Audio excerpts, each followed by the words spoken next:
All right, so it looks like the number of attendees is starting to stabilize, so we'll get started. First off, I wanted to thank everyone for being here. As you probably know, this is the first seminar in our seminar series on the topic of brain-body interactions. So our aim with this seminar series is to kind of bring together scientists who are working in different areas that have to do with the interaction between the nervous system and the body, other organ systems. So examples of this will be things like neuroimmunology, interactions between the brain and the reproductive system, digestive physiology, cancer, and many other areas. And we hope that this will be an interesting venue for discussion and for people in different fields to have a venue to discuss together. So with that, I think there would be no better person to start our seminar series off than our guest today, Professor Steve Liberles. So I'll give a quick introduction, but first off, I just wanted to thank Professor Liberles again for agreeing to take part in this.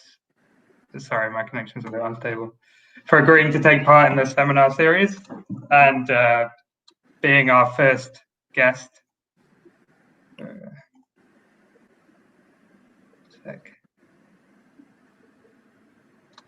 Sorry about that. So I wanted to thank Professor Liberles for being our first speaker in the seminar series and give a quick introduction. So Professor Liberles' training was actually in chemistry. So he studied chemistry first at Harvard, and then that was also where he did his PhD, and then he moved to the lab of Linda Buck, where he did some seminal work, and then started his own lab at Harvard Medical School. So the lab has done a lot of work on the olfactory system, and particularly non-canonical olfactory mechanisms of olfaction. But more recently, his lab has moved into the study of more peripheral internal sensory systems. So specifically the sensory systems of the vagus nerve. Today he's going to tell us about some of that work, characterizing the sensory cell types of the vagus nerve and uncovering their role in the control of breathing and protection of the airways. So with no further ado, I'll hand over to Professor Liberles to give his talk. Okay, thank you very much for that kind introduction. It's really a pleasure to be part of this seminar series, and I hope everyone's doing okay. I know these are crazy times, and this may be the new norm, so it's actually a lot easier than traveling, but my kids might walk in on me, so I apologize in advance about that if that happens. So my lab, broadly speaking, is interested in studying sensory systems so we can gain access to neural circuits that control behavior, evoke perceptions, and control physiology. And we study a number of sensory systems in the lab, but today I'll focus on the vagus nerve. So our external senses enable us to perceive the world around us, and the discoveries of sensory receptors that detect odors, tastes, light, and touch. These were landmark achievements in neuroscience. But less well understood are internal senses within our body that survey the state of internal organs. And the vagus nerve is a major body-brain connection that controls basic functions of the respiratory, cardiovascular, digestive, and immune systems. And it displays a strikingly beautiful anatomy. So it's a two-way information highway. There are both sensory neurons that take information from the body to the brain and motor neurons that go in the opposite direction. Today we'll talk about the sensory neurons that live in ganglia at the base of the skull, and from there send projections throughout the body to the heart, the lung, the stomach, the intestine. And the ascending axons cross through the skull and target a region of the brainstem where they orchestrate multi-organ physiological responses and also evoke perceptions and behaviors. Now, vagal sensory neurons detect a variety of stimuli. In the airways, they detect stretch of the lungs with every breath, irritants that make you cough. In the cardiovascular system, they detect changes in blood pressure and altered levels of respiratory gases associated with hypoxia and hypercapnia. And in the digestive system, they detect stretch of the stomach and the intestine, as well as perhaps nutrients and toxins that make you feel full and sick. And I would argue that when we began this work, how the vagus nerve detected anything was unknown at a molecular and cellular level. And these are really important problems in sensory biology and medicine. And I would also argue that the number of sensations mediated by the vagus nerve has not previously been quantified. So we have some evidence that there are novel gut-brain and periphery to brain pathways that were so far hidden to the field. And so the vagus nerve has really fascinated people for over 100 years, but these fundamental problems have remained unsolved. And so we set out to use molecular and genetic approaches to deconstruct the system. We began with the hypothesis that it's a heterogeneous structure containing different neuron types, each of which might target a particular organ, detect a specific stimulus, and response selectively control physiology. And so we began by charting the diversity of vagal sensory neurons and then adapting genetic approaches so that we can map, image, ablate, and control different neural populations. And our long-term goal is really to understand mechanisms of sensation, including signaling pathways and internal organ sensory receptors. Now, we've used a number of approaches to chart vagal sensory neuron diversity. And recent data, Sarah Prescott, a postdoc in the lab, used single-cell RNA sequencing, like everyone these days, to chart vagal sensory neuron diversity. And what she revealed was really a staggering diversity of sensory neuron types. So this data is from the mouse. So this involves vagal and glosopharyngeal ganglia fused. And using very conservative clustering algorithms on tens of thousands of neurons, she reveals that there are several dozen distinct neuron types that range in size from 50 neurons to 150 neurons per ganglion, and typically. And when you think of other sensory systems, in the visual system, there are only a few sensory cell types: rods, cones, melanopsin utilizing cells. In the taste system, you think of 5 classical taste modalities. So here in the vagus, there's really this rich diversity of sensory pathways. And our approach, I think it's exciting to think one neuron type might innervate the airways and control breathing, another might innervate the stomach and control feeding. And so to understand our diversity and the functions of these neurons, our approach has really been a genetic one. We built many Cre lines now that access different subtypes of sensory neurons. And then we can use sort of the modern molecular genetic toolkit to image, to control, to map different neuron types. And today I'm going to focus really on neurons in the airways. I'm going to talk about these neurons, these P2RY1 neurons, quite a bit. But we've been interested in other neuron types marked in other Cre lines that target the gut and the cardiovascular system as well. So today I'm going to talk about 2 stories. First, I'll talk about a story both in the airways. First, I'll talk about mechanisms of airway stretch sensation, and then I'll move to our more recent work on sensory neurons that guard the upper airways and the larynx. Before I delve into the specific projects, I do want to highlight one other tool that's been really useful for us, and this is a vGlut2 line from Brad Lowell's lab. So the sensory neurons are glutamatergic, while the motor neurons are cholinergic. So this line hits effectively all the sensory neurons without hitting motor fibers of passage. And I'll introduce this tool over and over again as we develop some of the methods that we use in the lab. And so for the first part of the talk, I'm going to discuss mechanoreceptors in the airways. So there's a tremendous diversity of sensory neurons that innervate the airways. These include neurons that control breathing, neurons that protect the airways from infiltration, and I'll turn to those in the second part of the talk. There are neurons that interact with the immune system in the airways, and there are also neurons that innervate the vocal cords and might be important for speech proprioception. I'm going to begin with a very specific airway innervating sensory neuron that detects stretch in the airways. They mediate a classic respiratory reflex called the Herring-Brewer inspiratory reflex. This was a reflex first discovered over 150 years ago, and it was observed that inflation in the airways caused an inhibition of breathing. So Ray Chang, when he was a postdoc in the lab, developed a preparation to visualize this reflex. And what he does is he records airway pressure through a tracheal cannula and then administers stepwise increases in pressure through a second cannula. And what you see here are a series of spikes. Each of these spikes is the change in pressure that accompanies a single breath. And as you increase airway pressure, you get a reduction and ultimately termination in breathing. And this is the classic Herring-Brewer reflex. So we became interested in understanding the neuron types and the receptors that might be important for airway mechanosensation underlying this reflex.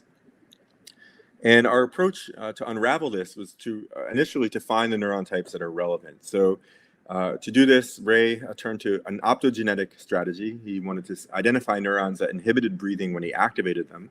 And so he expresses channel rhodopsin, light-activated ion channel, in vagal sensory neurons. And then in an anesthetized mouse, he can simply shine a light on the vagus nerve trunk or on vagal ganglia. And when he does this in the VGLUT2 Cree driver line, driving channel rhodopsin in all sensory neurons, using whole nerve electrophysiology, he can record these light-induced effects on neuronal firing. So the technique works quite nicely. Now, when Ray activated all vagal sensory neurons using optogenetic approaches, he could powerfully control autonomic physiology with light. He can impact several major physiological systems. There are these robust light-induced changes in breathing, in heart rate and blood pressure, and in gastric pressure. And we wondered whether or not we could dissociate these different physiological functions of the vagus nerve and really assign them to particular sensory neuron types. And so here are a couple of examples. These are the two Cree lines I showed earlier. When we activate just the P2RY1 neurons, a couple hundred neurons in the entire mouse, the animals stop breathing. They're trapped in a state of exhalation. And while he observes these powerful effects on breathing over a 10-second trial, there's no effect on heart rate or gastric pressure. Now, when he does the same experiment, but channel rhodopsin is in a different neural population, he sees an orthogonal effect. Now there's no effect on breathing or heart rate, but he gets a reduction in both the tonic and phasic components of gastric pressure. And these findings indicate that individual sensory neurons can engage neural circuits that control these whole body physiological systems with high selectivity. We're really puppets with many strings between our organs and our body, not just one. Okay, so for the purposes of today's talk, I'm going to focus on breathing control neurons. So Sarah Prescott, when Ray left the lab and took a position at Yale, Sarah continued the mantra. She's now assembled quite a large collection of Cree lines and looked for to identify neurons that impacted breathing. So when she performed similar experiments, she found many neuron types that had no effect. She actually found one neuron type that caused hyperventilation, an increase in breathing. These neurons, we think, include the neurons that innervate the carotid body and detect hypoxia.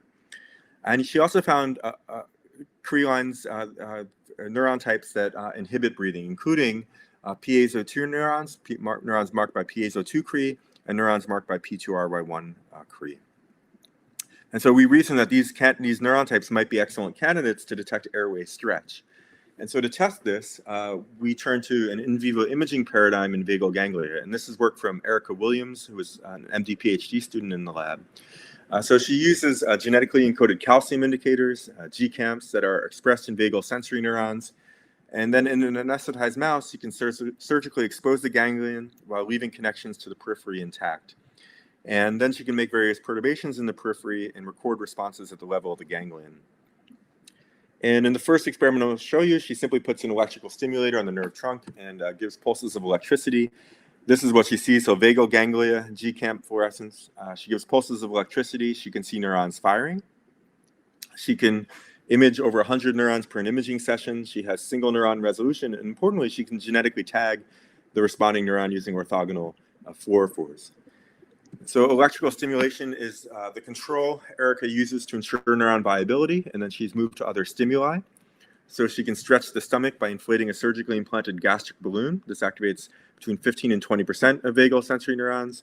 She can inject liquid diet directly into the small intestine. This will activate other sensory neurons, or she can distend the airways by forcing air through a tracheal cannula, and this activates other neurons. And she can apply these stimuli in tandem in the same mouse and see that neurons can have selective responses, and neurons with different response characteristics can be intermingled with the salt and pepper organization. Now, for the purpose of today's talk, I'm going to focus on these neurons here, the neurons that sense airway stretch. Erica observed a rare cohort, about 4% of the neurons that she imaged, or about 80 neurons per ganglion, that responded to airway stretch. And these neurons responded similarly, whether she stretched the airways with ambient air, with oxygen, or with the inert gas nitrogen, consistent with the mechanical response. These neurons were also rhythmically active at baseline, and the rhythmic oscillations were perfectly entrained to the respiratory cycle. So these neurons were detecting physiological changes in airway volume that occurred with each inspiration, and we could detect that by in vivo imaging. So the question then became, which neuron types are sensing airway stretch and how do they do so? And our first clue came when Ray Chang in the lab observed that somewhere between a quarter and a third of vagal sensory neurons express the piezo ion channels. So as background, the piezos were identified by Ardem Patapoutian at Scripps. They're ion channels that are intrinsically gated by force in the absence of auxiliary factors. And Ardem has shown that they're important for touch sensation as well as limb proprioception. And so we wondered, based on expression in vagal ganglia, whether piezos might contribute to internal organ mechanosensation as well. And so we reached out to Ardem and began what's really been a fantastic collaboration. So I should mention first, piezo2 is frequently co-expressed with P2R1. So I mentioned that the two cell lines that I discussed that induce apnea are the P2R1 Cre and the piezo2 Cre lines. P2R1 and piezo2 are frequently co-expressed by two-color and C2 hybridization analysis. About half of the P2R1 neurons contain piezo2 and vice versa. So when we initiated this, we thought these two Cre lines were both hitting the airway stretch receptors. There'd be really one yellow neuron that's inducing the apnea.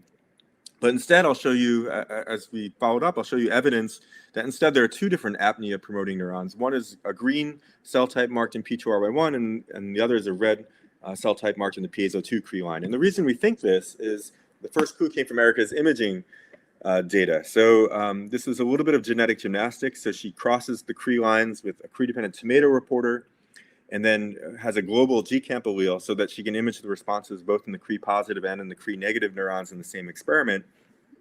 And what you're looking at here are the responses of several hundred neurons over time, and the responses are color-coded to this, and here you can see the airway stretch responses.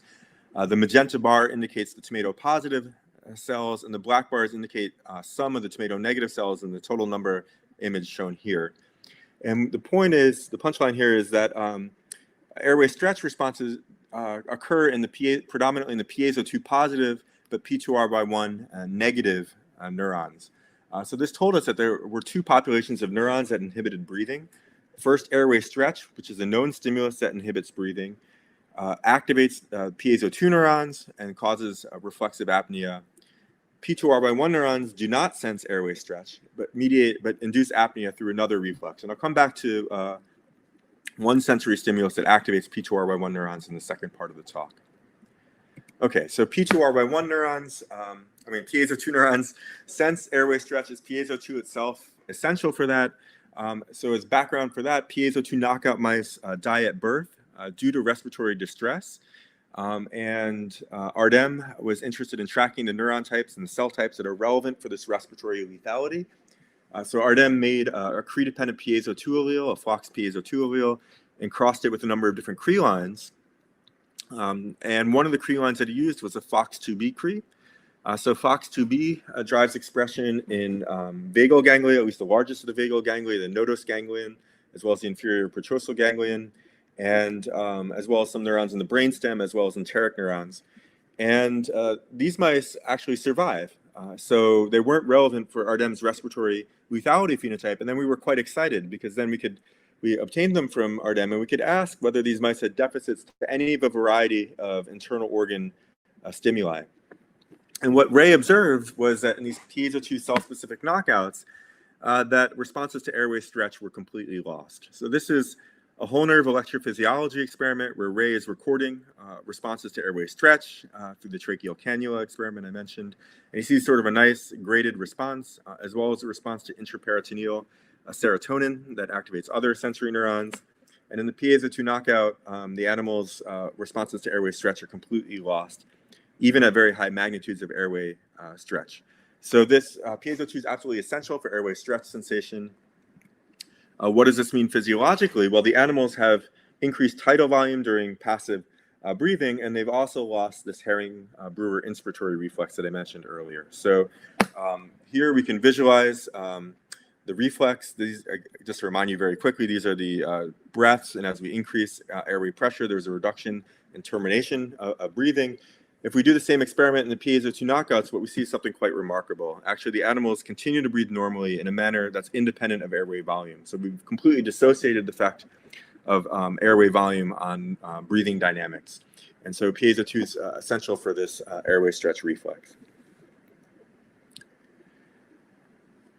Okay, so from there, I want to move to a second reflex in the airways of the vagus nerve, and that is neurons in the upper airways, in the larynx, that are important for airway protection. So the larynx can be thought of as the gateway to the respiratory system, when we say the lower respiratory system, and it sits right below the digestive tract. So every food, bolus of food that you eat, every glass of water that you drink, the food and water must pass over the larynx en route to the esophagus. And in so doing, there's a danger of aspiration, that food and water might accidentally enter the airways and cause a risk of aspiration. And so there's a dense network of sensory neurons that's present in the larynx to guard against these aspiration events. And so these sensory neurons evoke a suite of defensive reflexes. You can sort of conceptualize them as both occlusion reflexes, preventative reflexes, as well as expulsion or corrective reflexes. And so every time you swallow, there's an airway protective motor program that's engaged. So there will be a brief apnea or inhibition of breathing with each swallow. There will be a vocal cord adduction. Your vocal cords will adduct. So the apnea prevents aspiration of material. The vocal cord adduction will provide a physical barrier that prevents material from passing between the larynx and the trachea. The larynx itself will also close. The laryngeal vestibule will shut, and the epiglottis, which is sort of the lid of the respiratory system, will descend. And all that provides a physical barrier as well to prevent material from entering. So if those occlusion reflexes fail and material does enter the upper airways, there are then secondary clearance reflexes that can be evoked. These include cough, as well as pharyngeal swallow. So you may not think of pharyngeal swallow as an airway defense reflex, but laryngeal swallow will force material out of the larynx, while cough propels it out of the mouth. A swallow will then propel it down the esophagus and away from the airways as well. And so these reflexes are incredibly important, and defects in airway protection are common in elderly patients and can also occur after stroke or nerve injury. And these defects can result in severe clinical problems that include choking, dysphagia or difficulty swallowing, or aspiration pneumonia, which is a leading cause of death in elderly patients. And so here, what we can see, this is a normal, healthy individual who has temporarily had an anesthesia applied to a particular nerve branch of the vagus nerve, the superior laryngeal nerve. And then this patient underwent a barium swallow. And you'll see that this patient will swallow twice. The first swallow will proceed normally. And the second swallow, I'll just wait for the movie to loop. Here's the first swallow. Bolus propels normally down the esophagus. The second bolus, material gets caught in the larynx and then goes down the trachea. And this is an aspiration event that you can visualize, aspiration event. And this is what the sensory neurons are there to guard against. You can imagine if the aspirated material contains bacteria or some pathogen, this would create a risk of infection. And so the larynx is densely innervated by the vagus nerve. Again, the superior laryngeal nerve takes over most of the innervation of the larynx from the vocal folds up to the epiglottis, as well as some of the caudal pharynx. And laryngeal innervation has actually been not so well studied. There have been, over the decades of literature, there have been many creative descriptors to describe the anatomy of the terminals in the larynx. And it's really hard to know across studies whether people are redundantly referring to the same terminal with different descriptors. So people have used terms like ivy-like endings, hederiform endings, chandelier terminals, free endings, cough receptors, corpuscular terminals. And so it's also not clear whether or not these different names refer to multiple terminal types, whether or not they're really devoted to a particular terminal type. And finally, it's also not clear what these different terminals respond to and what sort of physiological effects they mediate. So in other organ systems, people have proposed links for terminals and functions based on hotspots, innervation hotspots that you can then link to sensation hotspots. However, in the larynx, the terminals are so congested and intermingled that this sort of hotspot identification hasn't been tractable. And so we hope to bring genetic approaches to bear. We reasoned that genetic tools might enable consistency across studies and also might allow us to provide links between the anatomy and the physiological functions of these different neuron types. And so today, I'll talk about some of our efforts in this area. In particular, Sarah Prescott, a really talented postdoc, has led the effort in this area. And so her aim was to chart the diversity of laryngeal defense neurons, to understand what each of these neurons detects, what physiological responses they control, and then ultimately to identify sensory receptors and signaling pathways. And so our entry into this system, just like the past story I told you, involved optogenetics. So I showed data that if you activate all vagal sensory neurons in using the VGLU2 driver, you can impact breathing, heart rate, and gastric pressure. Those experiments were done under deep anesthesia, in particular 2% isoflurane. If you lighten the anesthesia, you see another reflex of the vagus nerve materialize, and that is reflexive swallowing. So what Ben Humans, a graduate student working with Sarah, the two of them observed was that when you optogenetically stimulate all vagal sensory neurons under those conditions, the animals will reflexively swallow, and they will do so for the entire duration of the optogenetics experiment. So I apologize. This is a little graphic, but this is the actual data that they obtained. And so this is an optic fiber that's illuminating the vagal ganglia. I want to direct your attention here. This is the hyoid bone, which sits right above the larynx. And with each optogenetically evoked swallow, what you'll see is this hyoid bone will elevate, and that'll be your signal. So here I'm going to play the movie. Nothing really happens at rest. It'll be obvious when the light is turned on. And again, I want to direct your attention here. There's a swallow, there's a swallow, there's a swallow. This animal will swallow 6 times during the illumination period, and then the swallows will return to 0 afterwards. And so swallowing is actually a complex motor program that you can divide into the oral, the pharyngeal, and the esophageal phases. For many reasons, we're looking at a pharyngeal swallow or a secondary swallow, the oral phase of swallowing is thought to be volitional. It is accompanied by tongue movements that push the food bolus to the back of the mouth, and we don't observe tongue movements in our optogenetic experiments.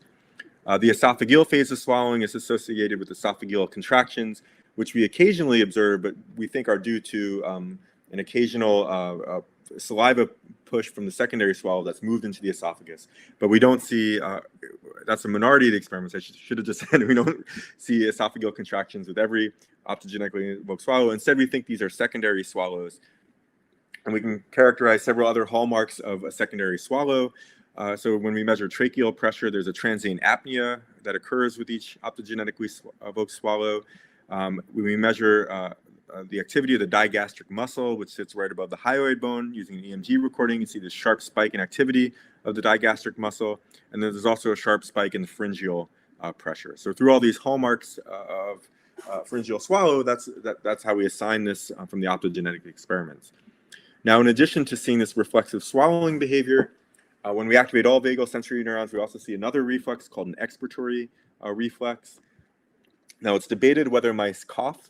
Expiratory reflexes are similar to coughs. They have slightly different kinematics. So a cough is a violent, forceful evacuation of air that's preceded by a deep inspiration. An expiratory reflex lacks this prior inhalation, this deep inhalation. So it's nicknamed in the field sort of a laryngeal cough, clearing of the throat, if you will.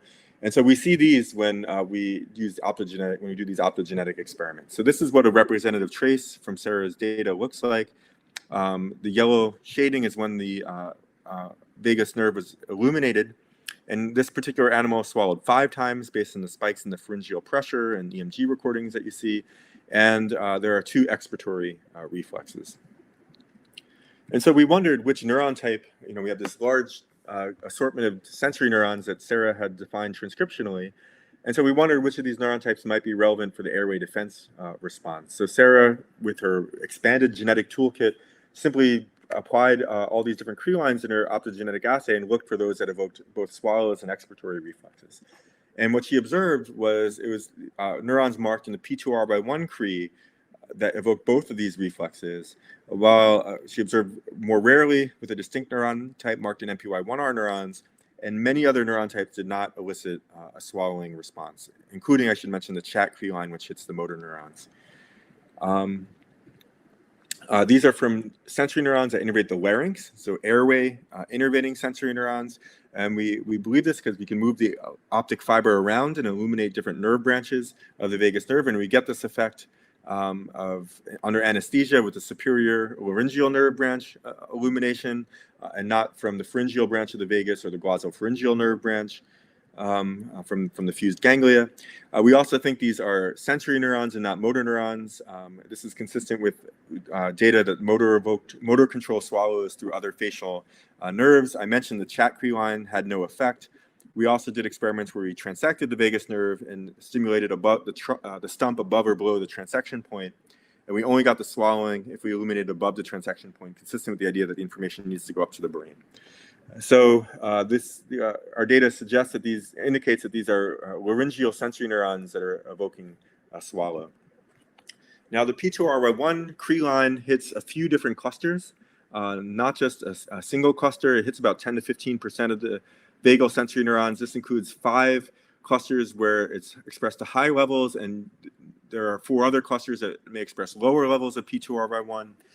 And of these 9 clusters, 8 of the clusters are also hit by Cree lines that do not reflexively evoke swallow. So our parsimonious interpretation of this data is that there's a particular transcriptionally defined cluster of vagal sensory neurons. This was the cluster defined as nodus petrosal cluster number 19 in the transcriptional data set. It's a cluster of about 50 neurons on each side of the body that evokes these multiple airway reflexes that include an apnea and swallow and expiratory reflexes.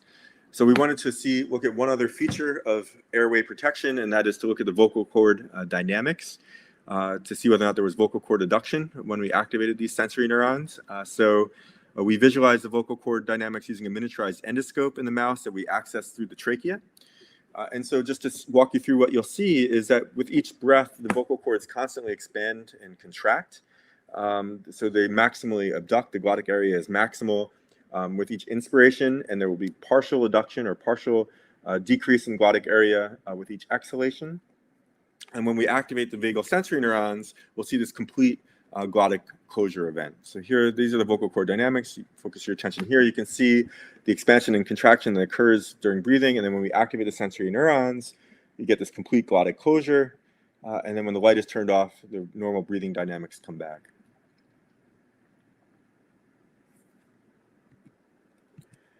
Now, when we do the same experiment with P2RY1 neurons, or for comparison, piezo2 neurons, we see something a little distinct. So with the P2RY1 neurons, what we see are these transient episodes of complete glottic closure during the illumination period.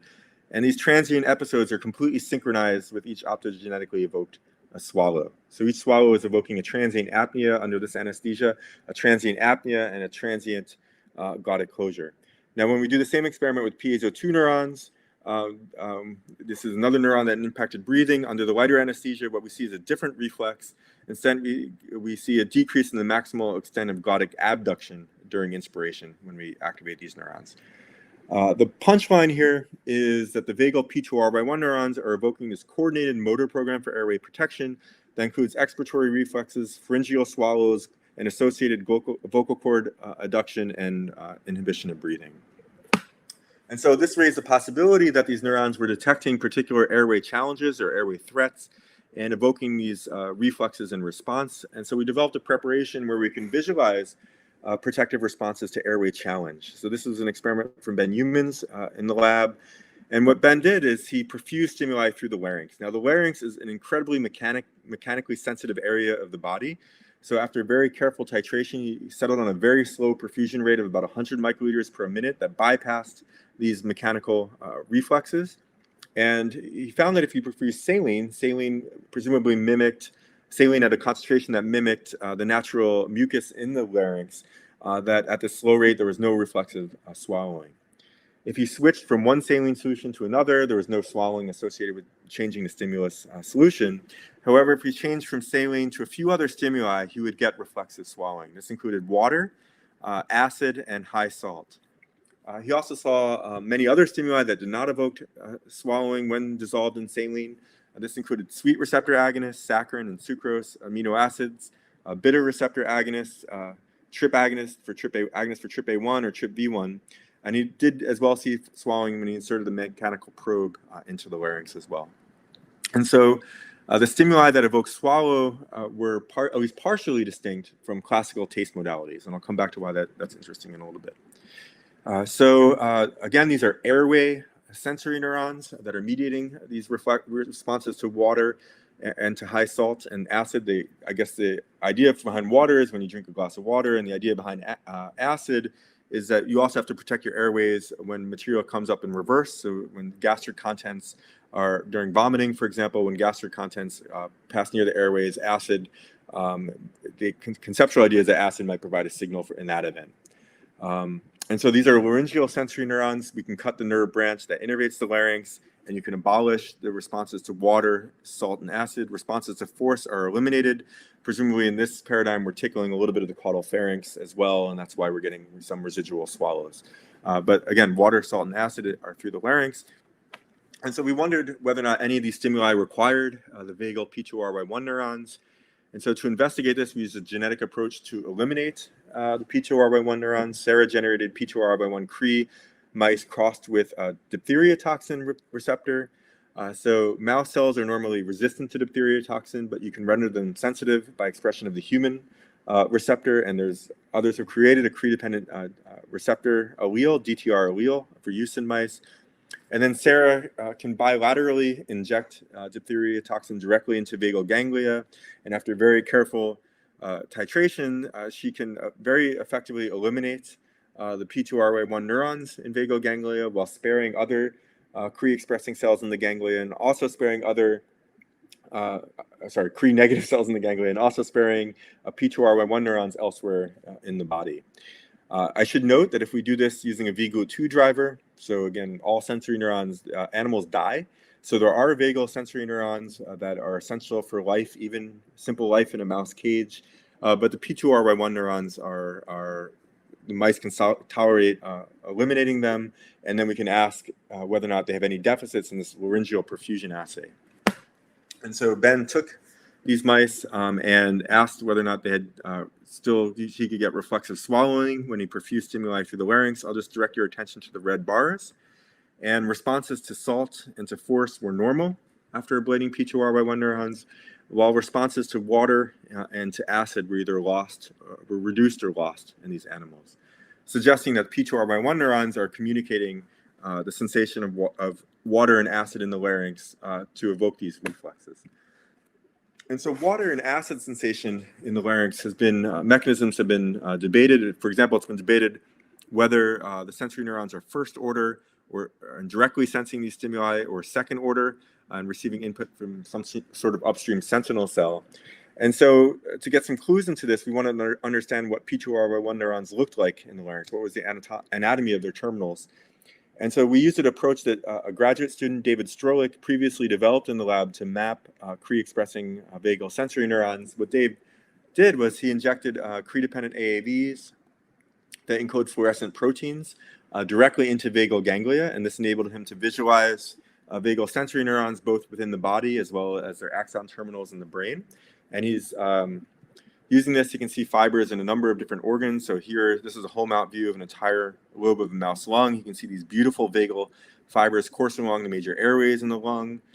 Here you can see fibers. I love this branch here. This is the aortic depressor nerve that comes and innervates the peak of the aortic arch, and then ramifies in sort of like a saddle-like configuration across the aorta. And there are a diversity of sensory neurons that we've been interested here, including the baroreceptors that detect changes in blood pressure.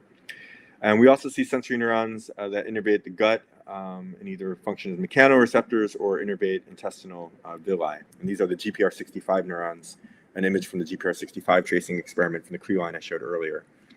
Now, Sarah took this technology and asked about sensory neurons that innervate the larynx. And I'll just first say she's done this on many different Cree lines, and she sees this tremendous diversity of laryngeal terminal types, this consistent with the previous complexity that had been described using conventional anatomical tracing. And these include different types of free endings that are marked by subtypes of TRPA1 expressing neurons. CalB1 neurons in the larynx form these beautiful chandelier, what we think are similar to the chandelier terminals described earlier. Other neuron types don't access the epithelium, but are sort of subepithelial, including GABRA1 neurons and piezo2 neurons that innervate either the muscle and or submucosal glands. And I would argue what any of these terminals is detecting, with the exception of some TRPA1 neurons that are presumably involved in irritant detection from the work of Sven Hjort and others, I would argue that the other terminals, we have no idea what these neurons are sensing in the larynx. So there's a lot of really interesting biology here to explore. Today, I'm going to focus on the P2RY1 neurons. This is now using an ALK-Phos-based reporter in the larynx, and this is work from Sarah. She's generated an open book preparation of the larynx. So she cuts the epiglottis so that she can visualize both the epiglottis, and these are the vocal folds. This is the arytenoid cartilage around the vocal cords, and she sees dense innervation in the epithelium around the arytenoids, as well as in the laryngeal surface of the epiglottis. And if you zoom in within the squamous epithelium around there, you can see that these terminals form what we think is similar to what people previously described as corpuscular terminals that are about 50 microns in diameter. And what was amazing is that Sarah observed that every single one of these corpuscular terminals that were formed by P2RY1 neurons directly opposed laryngeal taste buds. Now, when you think of taste buds, you presumably think of taste cells in your mouth, on your tongue, involved in gustation. But about 10% of the taste buds in your body are actually found in the larynx, where their function has been more mysterious. And so we wondered whether or not taste buds could be involved in communicating signals to P2RY1 neurons. So we wanted taste cells are distinct, have a distinct developmental origin from the cranial nerves themselves. So taste cells are epithelial cells. They're similar to neurons in that they're electrically excitable, but they have a different developmental origin. So we wanted to take advantage of that to see if we could perturb epithelial cell to neuron communication and look at some of the reflexes that Sarah has been studying. And so the first experiment we did was to see if we can optogenetically stimulate the epithelial cells themselves in the larynx to evoke this swallowing reflex. So Sarah settled on a keratin 8 Cree driver. I should say up front that this Cree driver hits the taste buds quite nicely, and with selectivity in squamous epithelium and ciliated epithelium, there are other cell types that are hit. So I want to emphasize that we're looking more generally at epithelial cell to neuron communication in this experiment. And we drive channel rhodopsin in the keratin 8 expressing cells. I should importantly mention that this Cree line does not hit cells in vagal ganglia. And so when we then illuminate different regions of the throat, we can see that if we shine light on the larynx, and in particular the region around the arytenoids, we can get these reflexive swallowing events. If we move the light up into the pharynx or down into the trachea, we don't see these reflexive swallowing events. If we illuminate the vagal ganglia themselves, we also don't see these swallowing events. So this suggests that optogenetic engagement of a class of epithelial cells, perhaps laryngeal taste cells, is sufficient to engage the neural arc that results in a swallowing event. So next, we wanted to disrupt epithelial cell to neuron communication and see whether or not we can eliminate airway reflexes.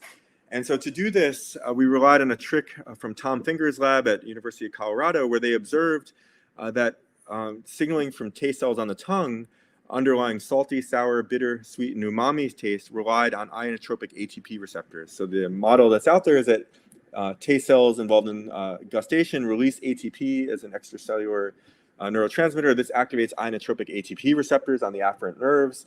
And he's generated P2X2, P2X3 knockout mice that lack each of these sensations. So he kindly provided us with these mice, the P2X2, P2X3 knockout mice. I should say that both of these ionotropic ATP receptors are expressed in many vagal sensory neurons, including the NP19 neurons that we think mediate some of these airway reflexes. And so we obtained these knockout mice from Tom Finger's lab, and then simply tested them in the laryngeal perfusion assay. And what we observe is that these double knockout mice have normal responses to salt, high salt, and to force, have diminished responses to acid, and have lost responses to laryngeal water challenge. So taken together, this suggests a model that water and presumably acid sensation involves some sort of upstream epithelial cell, perhaps a laryngeal taste cell, that releases ATP upon activation. This results in engagement of vagal afferents marked in the P2RY1 neurons, presumably the NP19 cluster of about 50 neurons, that then takes the information to the brain and engages a coordinated motor program of airway defense that includes vocal cord adduction, transient apnea, expiratory reflexes, and associated pharyngeal swallows. And so it's interesting to note that applying water to the larynx is a potent inducer of cough in human patients, and that inhibition of ionotropic ATP receptors is used in the clinic for treatment of chronic cough. The model that's out there is that ATP is somehow sensitizing the laryngeal mechanoreceptors. An alternative model is that inhibition of the ATP receptors is blocking epithelial cell to neuron communication that's underlying the primary sensory response.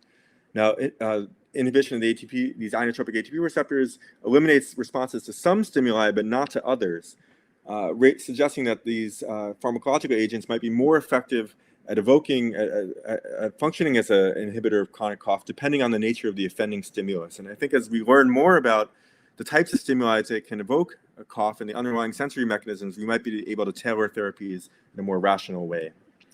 And so with that, I want to just wrap up. We initiated this molecular and genetic analysis of the vagus nerve.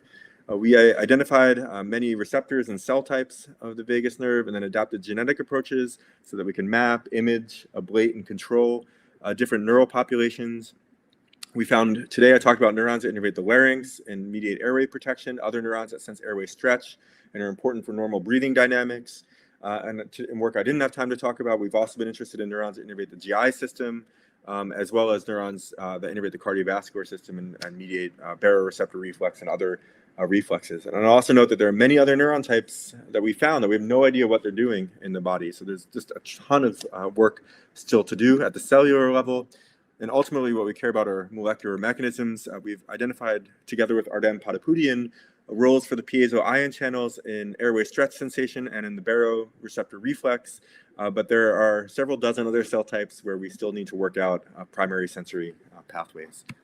And so with that, I want to thank the people in the lab who did all this work. I'm lucky to work with an incredibly talented group of people.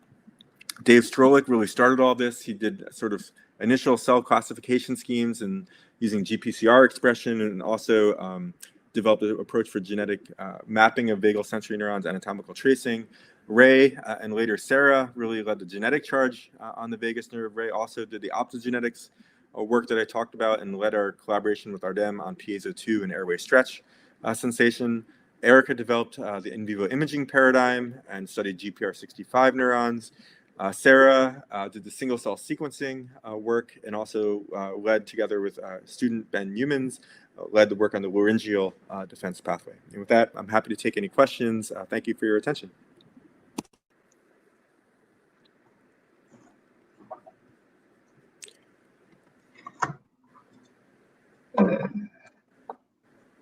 Brilliant. Thanks a lot, Steve. Really fascinating talk. I think we all really enjoyed it. Okay, so we have some time now for people to ask questions. I see we already have a few questions in the ask a question box, but if anyone wants to ask any more, that's where the best place to do it. So I guess the one question we have here from Antonio is, are there any sensory neurons that have terminals in multiple peripheral organs, or does each neural population have a specific target? Yeah, and I guess I'd be interested in knowing, if you look at individual clusters in your RNA sequencing data, do they correspond to neurons that project to individual organs, or neurons that project to different organs but perhaps with similar functions? Yeah, so that's a real, I mean, it's an exciting possibility. It's true. We have no direct evidence for that at this point. I think it's really hard to say definitively because when you're dealing with one organ, it's already a little bit like finding a needle in a haystack to look for the terminals.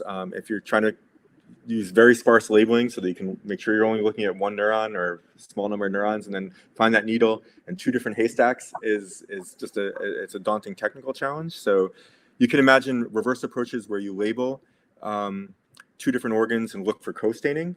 But the problem is you can imagine that if somehow whatever you're using to stain penetrates a tissue such as the heart or gets out of the injection site, they might get co-labeling for technical reasons that are not related to bona fide co-innervation. So I think it's an open question, but we have no evidence for it at this point. Mm-hmm. Okay, and so Richard Axel here asks, do laryngeal taste buds use similar transduction and transmission mechanisms as oral taste buds? Is there a similar coding logic?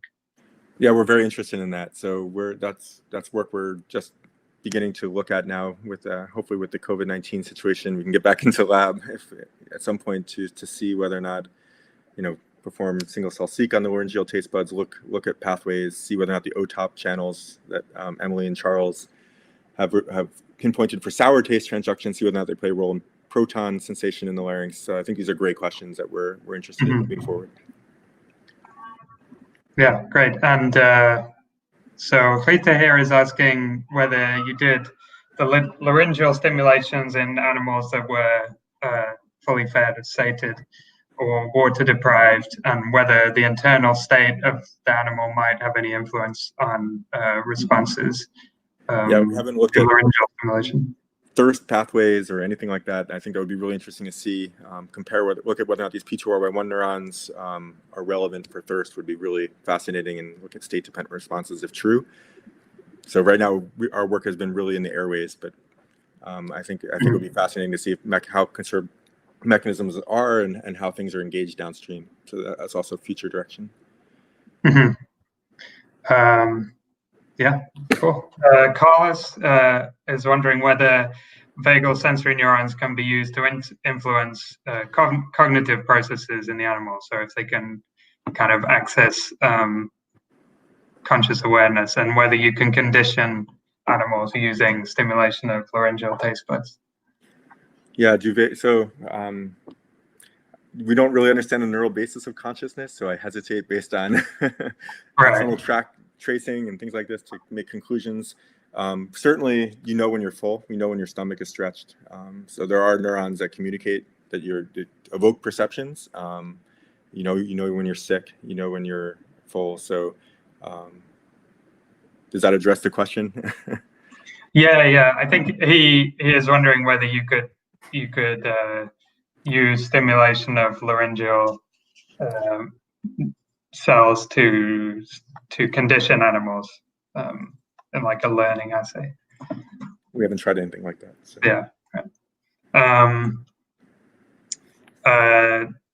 Andrew here is asking whether there's any clinical research using TVNS in swallowing rehab for patients after stroke. Whether you know anything about that.